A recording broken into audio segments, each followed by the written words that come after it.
What a wild past 24 hours we have had, guys. We had Bitcoin spot ETFs delayed again, and I'll tell you why in just a bit. We had the Ethereum Futures ETF approved, and we have mega bullish news coming up based on ratios and probabilities of the markets moving ahead, guys. So if that sounds good to you guys, if you're excited for this video, smash a like. Subscribe to the channel if you're not already. My name is Chasse, guys. I've been in this space for 12 years in the crypto space, trying to bring you guys the best alpha possible of any other channel. Make sure you share this around with everybody. Let's get into exactly what happened with Rectember, and are we Uptober or is it Sidetober, or what's going on, guys? So let's look into it.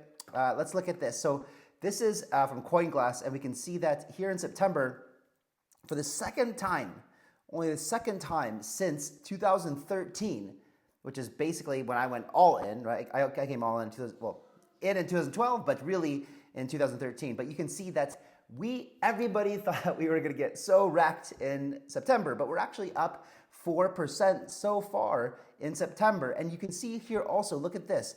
The only other time that we've had a positive September has been 2015 and 16. And the following months, or the following Q4, for both of these was extremely bullish, right? You had up 34% and up another 20% on top of that, and another 14% on top of that.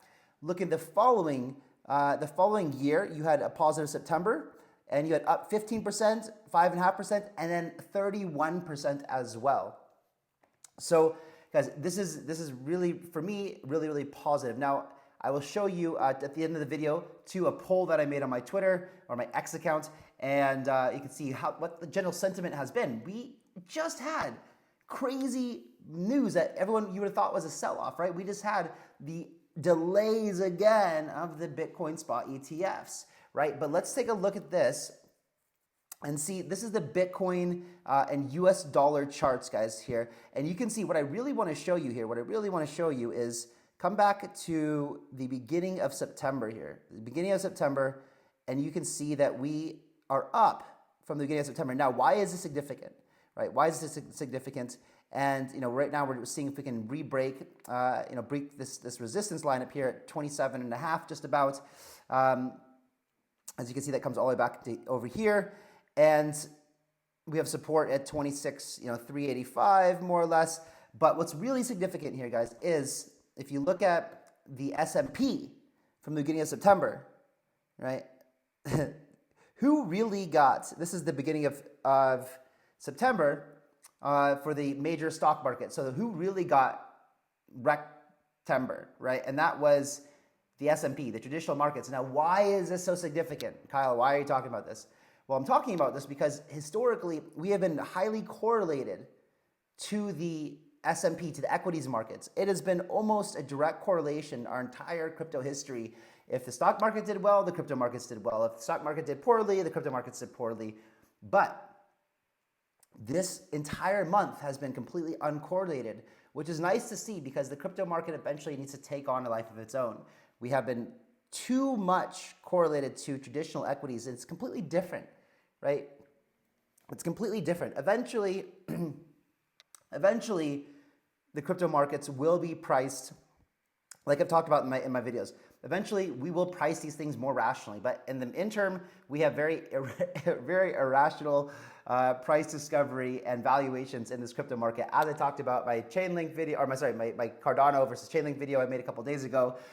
These valuations, the way that we're valuing the crypto markets is completely irrational. But it's nice to see that they're taking on a life of its own. I think this is very, very bullish.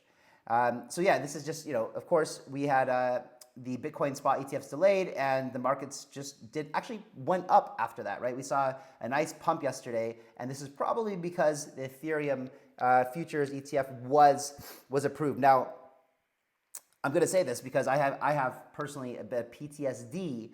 So what ended here's a quick trivia guide for you guys. What ended the 2017 massive mega bull run? It was the CBOE Bitcoin Future ETF getting approved. Now,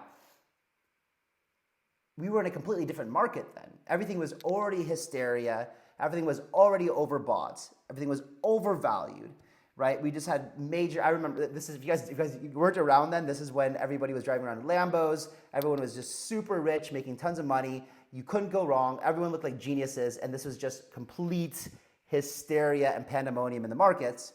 And, it needed to be corrected anyway. But this Ethereum Futures ETF that just got approved, hey, this is like, in the very, very, very, very, very, very, very early stages of the 2024 and 2025 bull market, or certainly not in any sort of hysteria. So it's a different time, and what we saw now is this is actually bullish, right? Now, of course, I'm not very bullish, and if you guys don't know the difference between a futures ETF and a spot ETF, essentially a futures ETF trades in cash or settled in dollars. So if people are super bullish, there's no effect because there's no effect on the price of the asset because they're not buying it on the open market.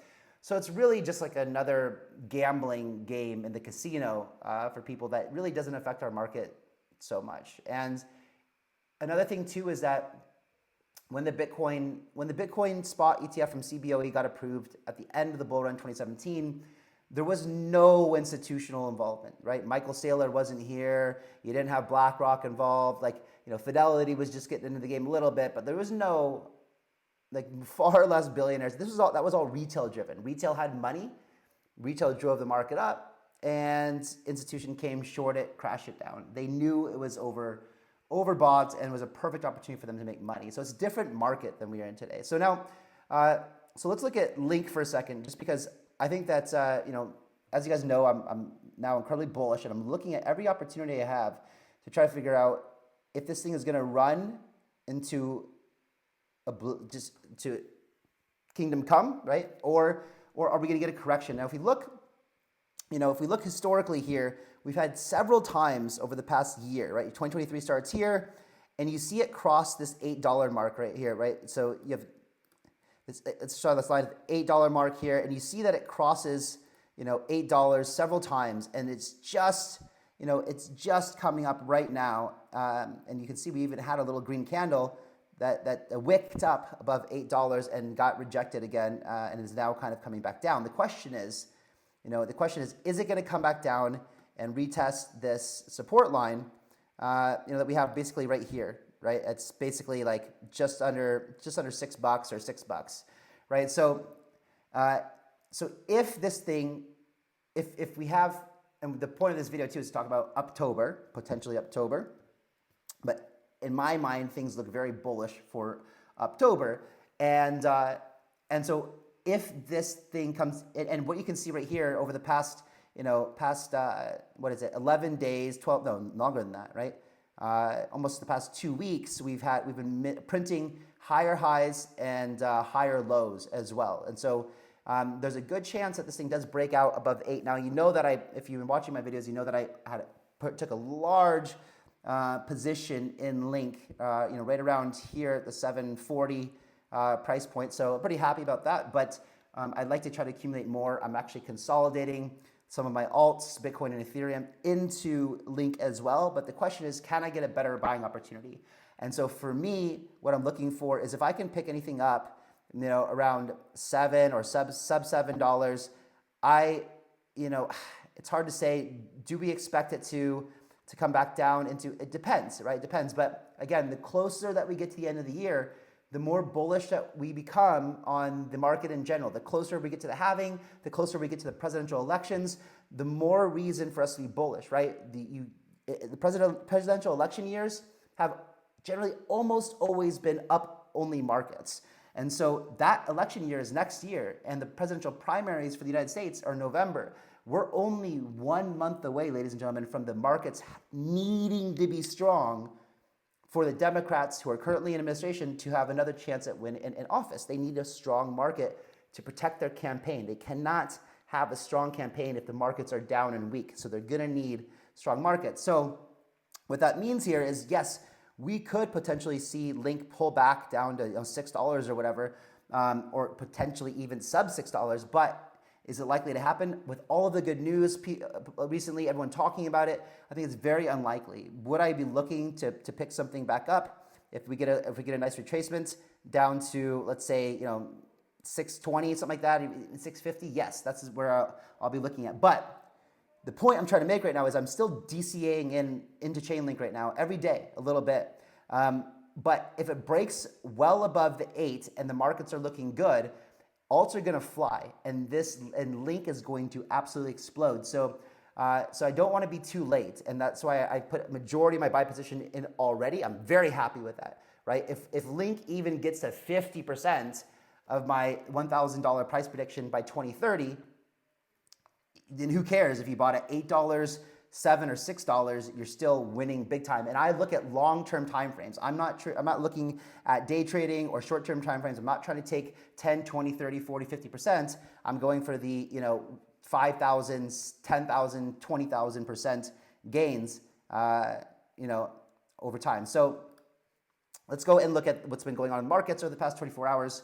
Opinion prediction from Salsa Tequila, which is a great trader. Sentiment has been the polar opposite of 2021 for an extended period of time, with a big spike and vocal pessimist. This means that bears are late and will be for a while. I'm not eager to fade up moves, as well as trade much higher within the year. So yeah, I agree with this. So we're getting to a point where the markets are obviously looking quite strong here from fundamental aspect, from a technical aspect, and shorting the market, in my opinion, right now is not a good idea, right? Again, the closer we get to the end of the year, the more dangerous, in my opinion, it becomes to short the market. So we're really bullish on alts. Where's this? Oh yeah, here we go. Let me just show you this too. So this is the crypto market cap, total market cap minus Bitcoin. So this is the altcoin market cap right here. And what you can see is you have this resistance line right here, right at 495, basically $500 billion. But we're much closer, to having, we have much more room on the upside than we do on the downside. And as you can see, so if we really, what we want to do before we're mega bullish on alts is break this line, which is around $577 billion. Once we do that, I think we're back full on into altcoin season. But again, it's much more dangerous, much more comfortable for myself going long in the market here than I am going bearish, essentially. So, okay, so yesterday we had this, or just earlier in the day, 12 hours ago, whatever, we had the announcement of the SEC essentially delaying all the Bitcoin spot ETFs. Now, why do they do this? They did this because the government can't come to consensus on doing stuff, right? They have bipartisan disagreements and they need to come to consensus on some really important bills and laws and crap, whatever they do in the Washington. And until they do this, until they come to consensus, they're shutting down like 90%. Like 90% of the SEC is getting furloughed, meaning that they're basically on vacation until government comes to consensus. And so what happens is essentially urges the government to come to consensus and figure out, come to the negotiation table, get these things figured out so the government can begin operations again, essentially. So I'm on a different, personally for me, right, I'm in a different opinion than what some of these tweets are saying here, right? You've got Tom Dunleavy who's saying the next date is January 10th to be looking at. This is the next deadline to look at, right, is essentially January 10th here. Why is it January 10th? Because it is the final deadline for ARC21 shares, right? So some people might say, oh, well, the final deadline for BlackRock and everybody else isn't until March, right? Which still puts us before the halving. But again, like I say all the time, these ETFs would like to be approved while the price of Bitcoin is still cheap. But